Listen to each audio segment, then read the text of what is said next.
कभी कभी जिंदगी हमें हमारी ही कहानी में कैद कर देती है। हम वो बन जाते हैं जो हमारे साथ हुआ। हमारी पहचान, हमारी पीड़ा, हमारे अनुभवों और हमारी यादों से बंध जाती है। और धीरे धीरे हम भूल जाते हैं कि हम कौन थे। उससे पहले की दुनिया ने हमें कुछ और बना दिया। पर एक समय आता है जब भीतर कहीं एक धीमी सी आवाज़ उठती है, क्या मैं सच में बस इतना ही हूँ? यही आवाज़ चेतना का पहला उगता हुआ सूरज है। यही चेतना का उदय है। जब तुम अपनी कहानी से परे उठते हो तो तुम पाते हो कि जो कुछ भी हुआ वो तुम्हारा अनुभव था, पर तुम नहीं थे। दर्द तुम्हारे साथ हुआ, पर तुम दर्द नहीं हो। असफलताएं तुम्हारे जीवन में आईं, पर तुम असफल नहीं हो। किसी ने तुम्हें छोड़ा, पर तुम अधूरे तो नहीं हो। यही समझ जब भीतर उतरती है तो एक नया प्रकाश जन्म लेता है जो तुम्हारे भीतर था पर दबा हुआ था। तुम्हारी चेतना अब जाग रही होती है। तुम अब प्रतिक्रियाओं से नहीं, शांति से जीने लगते हो। तुम अब अतीत से नहीं, उपस्थिति से जुड़ने लगते हो।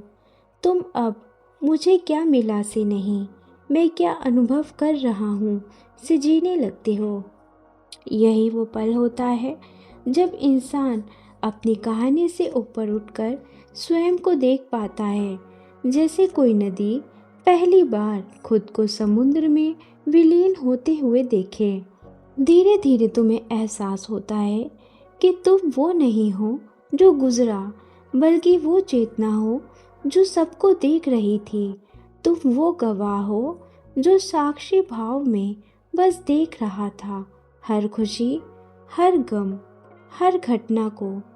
और जैसे ही तुम इस देखने की अवस्था में आते हो, जैसे ही तुम अपनी कहानी के बाहर खड़े होते हो, जिंदगी वैसे ही रहकर भी अलग लगने लगती है। अब दुख दुख नहीं लगता, वो भी शिक्षक बन जाता है। अब दर्द भी तुम्हें तोड़ता नहीं, वो तुम्हें जगाता है। सच्ची आज़ादी वही है जब तुम अपने अनुभवों से बंधे नहीं रहते, जब तुम कह सको, हाँ ये मेरी कहानी है, पर मैं कहानी नहीं हूँ।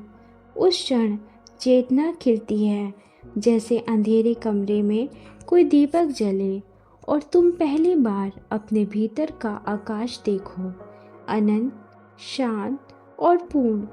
कभी कोशिश करना, थोड़ी देर रुककर बस खुद को देखो, बिना जज किए, बिना भागे।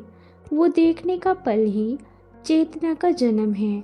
जब तुम अपनी कहानी से परे उठते हो तो तुम्हें दिखता है कि तुम हमेशा से मुक्त थे, बस भूल गए थे। तो दोस्तों, यही था आज का सफ़र, चेतना का उदय, जब तुम अपनी कहानी से ऊपर उठते हो। अगर ये यात्रा तुम्हारे दिल को छू गई हो तो अपने भीतर की शांति को महसूस करो। हम फिर मिलेंगे एक और आत्मिक यात्रा में। Thank you.